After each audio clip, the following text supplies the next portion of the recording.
எல்லாரும் மன ரீதியில் ஒன்றாக சேர்ந்து கோவிலை காப்பாற்றுங்கள் என்று முன்னாள் போலீஸ் ஐஜி பொன்மாணிக்கவேல் வேண்டுகோள் விடுத்துள்ளார். பொள்ளாச்சியில் சிவனடியார்கள், முருக பக்தர்கள் அனைத்து ஆன்மீக அன்பர்களையும் ஒருங்கிணைக்கும் ஆன்மீக விழா நடைபெற்றது.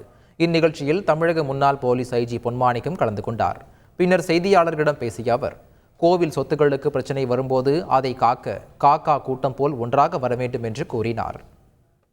ஆதீனம் ஒரு சைடு, அப்புறம் வைணவர்கள் ஒரு சைடு, சைவர்கள் ஒரு சைடு, அதுக்கடுத்தது யாரோ சைவர்கள், அப்படி இப்படி எல்லாரும் உடஞ்சி தொங்குறதா. நீங்கள் எப்படி வேணாலும் தொங்கிக்கிடுங்க, கருத்து வேறுபாடு என்ன வேணாலும் வச்சுக்கிடுங்க, ஆனால் ஒன்றா வாங்க.